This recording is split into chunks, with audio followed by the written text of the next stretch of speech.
Hello there, me, I guess, for now. This is the personal and research log of Justin Vertigris, currently private cryptozoologist. It is November 17th, 2012, and I've recently purchased a cabin in the north woods of Wisconsin, as well as some research equipment and a van to transport it. I quit my job after making some money in the '08 recession, and have finally taken the leap of faith to one of my childhood dreams, to become a cryptid hunter.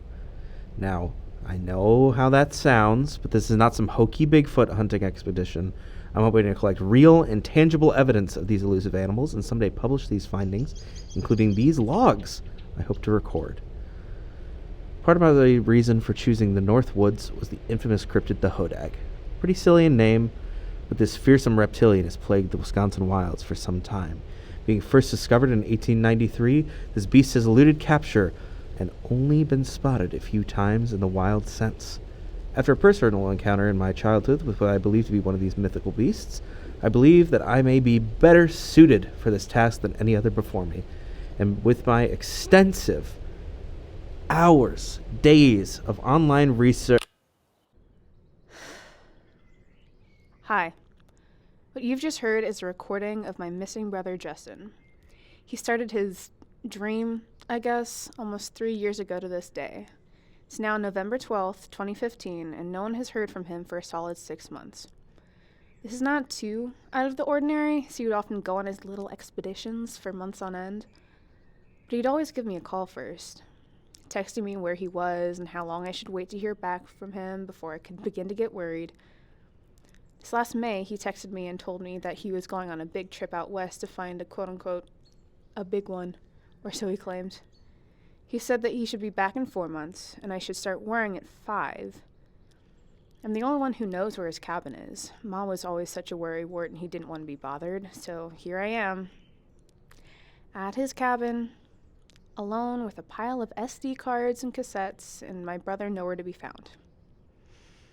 I figure the best way to find him is parsing through his logs and trying to figure out where exactly he went.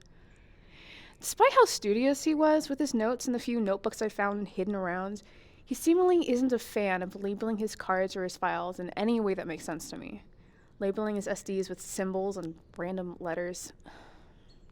I love my brother, but the kid was an eccentric and always had a flair for making things far more whimsical than they needed to be. This one that I'm publishing was the only one with a normal enough labeling system for me to figure out, which makes sense because it seems to be his first. I don't have a ton of resources at my disposal, but I do know that the internet has a knack for finding people and things that seem to be lost to obscurity. So if nothing else, maybe treat this like an Easter egg hunt on one of those forum websites. I don't know.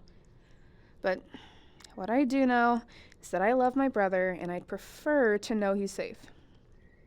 I'm not sure if all of his monster hunting was actually anything, or if he just went off his meds and had the money to fuel his fantasies, or if the monsters that he claimed to find were real.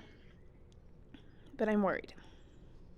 Anyway, I'll play out the rest of this log, and we'll see if this gets any traction. If I can find something else helpful, I'll post it on the thread that I'm going to make about this. Thanks, and here's the rest. Urch backing my theories. I know this is something I can do. Being a cryptozoologist is something that many try their hand at, and all have come back with nearly nothing but delusions of shoddy trail cam footage and an air of self-importance. I know that may sound preposterous that I would be any different, but I promise you, dear listener, if I am proven wrong, I'll listen to the evidence. But until the day I have proof one way or another, I will not give up on the search. Vertigris out.